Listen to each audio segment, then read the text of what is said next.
கிருஷ்ண ஜெயந்தி. கிருஷ்ண ஜெயந்தி என்றால் என்ன? பகவான் கிருஷ்ணர் அவதரித்த தினத்தையே கிருஷ்ண ஜெயந்தியாக நாம் ஆண்டுதோறும் கொண்டாடுகிறோம்.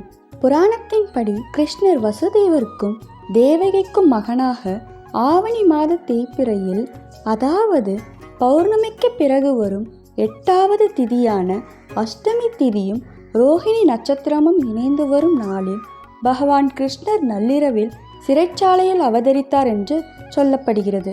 தீமைகளை அழித்து தர்மத்தை நிலைநாட்டுவதே கிருஷ்ண அவதாரத்தின் நோக்கமாகும். அன்பு, ஒற்றுமை, ஆன்மீக வளர்ச்சி ஆகியவற்றை உணர்த்துவதே கிருஷ்ணரின் வாழ்க்கையாகும். கிருஷ்ணர் அவதரித்த தினத்தை கோகுலாஷ்டமி, ஜென்மாஷ்டமி, கிருஷ்ண ஜென்மாஷ்டமி, ஸ்ரீ அஷ்டமி என பல பெயர்களால் நாம் கொண்டாடுகிறோம். கிருஷ்ண ஜெயந்தியை கோகுலாஷ்டமி என்று அழைக்கப்படுவதன் காரணம் என்ன? கிருஷ்ணர் கோகுலத்தில் வளர்ந்ததால் இந்த பெயர் கொண்டு அழைக்கின்றோம். இந்த நாளில் கிருஷ்ணரை வழிபடுவதால் நம்முடைய பாவ வினைகள் நீங்கும், விருப்பங்கள் நிறைவேறும் என்று நம்பப்படுகிறது. குழந்தை இல்லாதவர்களுக்கு குழந்தை பெறு அமையும், மகிழ்ச்சியான நிறைவான செல்வ வளமிக்க வாழ்க்கை ஏற்படும் என்பது நம்பிக்கை. இந்த நாளில் குழந்தை இல்லாதவர்கள் மட்டுமின்றி அனைவரும் கிருஷ்ணரை மனதார நினைத்து விரதம் இருந்தால் அனைத்து துன்பங்களில் இருந்து விடுபடலாம் என்பது நம்பிக்கை.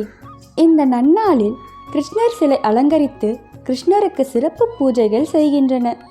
அவருக்கு பிடித்த பால், பழம், இனிப்பு, வெண்ணெய்கள் கொண்டு படைப்பார்கள். இந்த நாளில் கிருஷ்ணர் வெண்ணெய் திருடியதாக கூறப்படுவதால் வெண்ணெய் மற்றும் தயிர் போன்ற பால் பொருட்களை கிருஷ்ணருக்கு படைப்பார்களாம். இந்த நாளில் கிருஷ்ணரின் குழந்தை பருவ லீலைகள், விளையாட்டுக்கள் மற்றும் போதனைகள் போன்றவை நினைவு கூறப்படுகின்றது.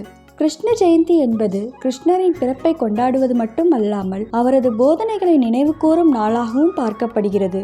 கிருஷ்ணர் காட்டிய வழியில் நடப்பதன் மூலம் வாழ்வில் மகிழ்ச்சியையும் அமைதியையும் அடையலாம் என்பது அனைவரின் நம்பிக்கையாக இருக்கிறது.